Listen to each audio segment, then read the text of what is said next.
Okay, so I just got back from a midnight screening of Prometheus. I don't usually do midnight screenings, but my schedule's been pretty hectic. This is the only time I could work it in. So yeah, I'm literally just gonna talk about it right after I saw it. So my memory may not be best, but I'll do my best to talk about it, give you a review of it. First of all, I should say that I was one of the people that was not super hyped for this movie. Not that I didn't want to see it, but I didn't get why so many people were so excited. I mean, people were really, really hyped for this, and I didn't quite get it. Because I thought the Alien franchise was pretty old. It was good, but I mean, like Avengers or Batman, I could see. I didn't get this. The only thing I could figure is that I guess people were excited to see Ridley Scott back in the director's chair. They were excited to see something new sort of done with it. It's not just straight up scares. And they were excited to get answers, that were raised from the very first Alien movie. And let's be honest, the Alien movies never really answered where these things came from or what that ship was and so forth. So I think people were excited about that. I bring this up because if you're one of those people that was really hyped for those reasons, chances are you're going to kind of be disappointed. This is sort of I don't like using this comparison, but it's the only one I can really think of.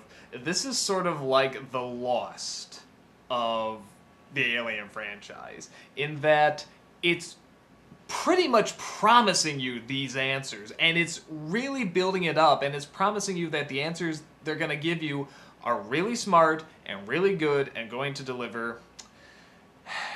And they only answer a handful of things, and what they do deliver on is only so okay. It's sort of very basic and very vague, and the other stuff that they don't answer, they're most likely building up for a sequel.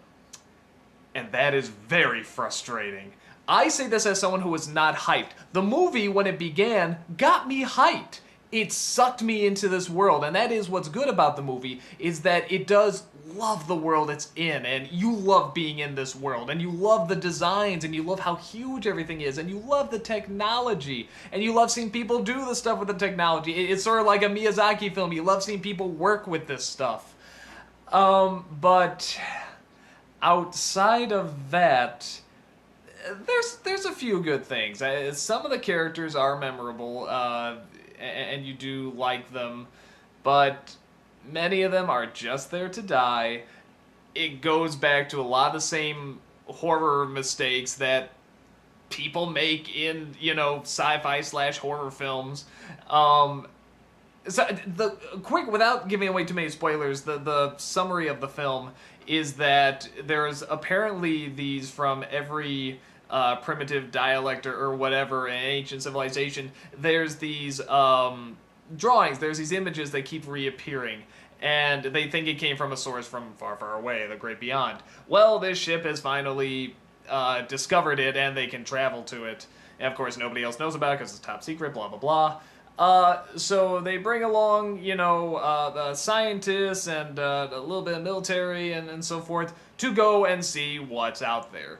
And they come across basically this, I don't think I'm giving anything away by saying it's a ship. They come across this ship that sort of looks like this alien craft, and they're just looking around the ship, seeing what's on there. And that's the basic summary, again, without giving away too much. So comparing this with, like, the other Alien... just Alien and Aliens. That's the only thing I'm going to compare it to, because nobody cares about the other films. It does feel like an Alien movie. It starts off very much like an Alien movie, in that there's a lot of atmosphere to it. And, the android is great and very memorable. And, the captain is pretty memorable. Everyone else sort of falls into that Jurassic Park sort of category where it's like, oh, that's the funny one. Oh, that's the nerd. Oh, that's the bully. Oh, that's the romantic couple that says they're gonna be together forever. Guess what happens to one or both of them? And on the one hand, it's kind of nice to see because you're just sort of having fun. Oh, this really feels like an Alien movie because of that. On the other hand, it gets a little frustrating because when they do just deliver with exactly what you know you're gonna get, you just get exactly what you know you're gonna get. But the joy of this film, like I said, is the world, is the technology. But I don't think it comes through enough that fans are really going to enjoy it. Unless you're excited to see more sequels. If you're like, oh, I want to see more, I want to see more of this story and these characters and stuff, maybe you'll enjoy it, but these characters are not that new. And one of the strongest points to the Alien movies, I'd argue even sort of the bad ones, is you really remember the characters. You really remember these people. They're not just people who are going to die. You really remember these people, and you don't want to see them die. So many of these characters, I think I can remember, 3 or 4, that I liked and I wanted to see keep going. And that's not the case with the other Alien movies. Like I said, even sort of the bad ones. I remember Ron Perlman. I remember the guy in the wheelchair. I remember the guy with the cool voice from Alien 4. And of course that's a horrible movie. But I still sort of remember those guys.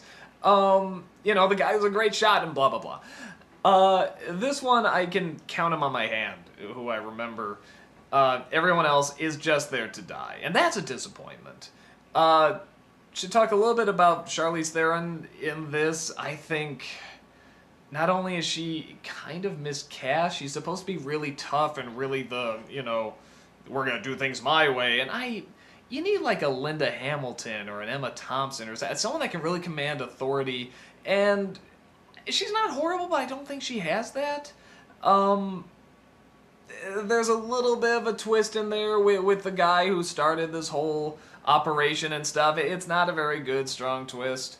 And everything that pretty much it's been building up to just comes down to the most basic... It's such a basic... it's so disgustingly simple. But in the end, it's like, why is it so disgustingly simple? Let's venture forth and find out in Prometheus 2 and... Oh. For me, it was very frustrating, and I was someone who was not hyped. So my guess would be that if you are very hyped to see this movie and hyped to get some answers... Well, that's the key word, some answers. You'll get a few answers. Everything else is build up for another one. It's not like you can just go from this into Alien. That's not how it works. It's that you have to go from this and maybe a couple other films, however many they want, and then we'll go into Alien. My guess is that's going to piss off a lot of people, but maybe you'll be okay. I think the people who probably would like this are people who like getting sucked into this world. It is a very engaging, fun world. And they like the environment. People who don't mind sort of those Jurassic Park stereotype characters, because they are here and they're not too annoying. Some are, but it plays it okay. And throughout the majority of the film, you're invested. You do want to know what's going on, and you are sort of sucked into this mystery. And who's a good guy, who's a bad guy. So that is fun. But the payoff and the delivery, it's just not that interesting, and they are really building up that they're going to give you a good payoff. And they don't. Like I said, it's the most sort of primitive sci-fi bad guy gonna destroy everything. It's really a disappointment on that front. You really want them to give you something, but bottom line, it's very, very vague on the answers when they do give answers. So I guess that's the best I can really sum up here. Again, I haven't done a midnight showing, so it's like I haven't had time to really collect my thoughts too much. But am I glad I saw it? Yeah, because I do like this world, and I do sort of like the pacing. It's a good pacing, but I think for what the movie is promising, just from the beginning of the film, I'm not even talking about trailers, just from the beginning of the film, what the film is promising, it doesn't really deliver. And maybe years from now, they'll play the sequels and we'll say, oh, that's what that was, and now this makes sense. But even if that's the case, a lot of these characters are not very memorable. A few are, but like I said, for an alien film, directed by Ridley Scott, these are very forgettable people. You can't grab onto a lot of them. You can't sympathize with a lot of them. You can't even get into their motivations half the time. So I think that is a major problem, but like I said, I'm glad I saw it because I enjoy the mystery and I enjoy the world that they created.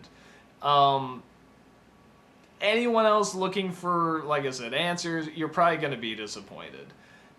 That's about the best I can deliver there. Like, I didn't hate the film. I had some good stuff. I think people are probably going to be let down a little bit by it. Or maybe not. If you go see it and you're okay with not getting all the answers, maybe you'll enjoy this okay, because it does have that alien feel, and I think people will like to sort of see that again. But, yeah, you've heard my 2 cents. I'm just going to be repeating myself by now. So, go check it out for yourself, or if you sound like you won't enjoy it, you might want to give it a skip. So, that's about it, and talk to you later.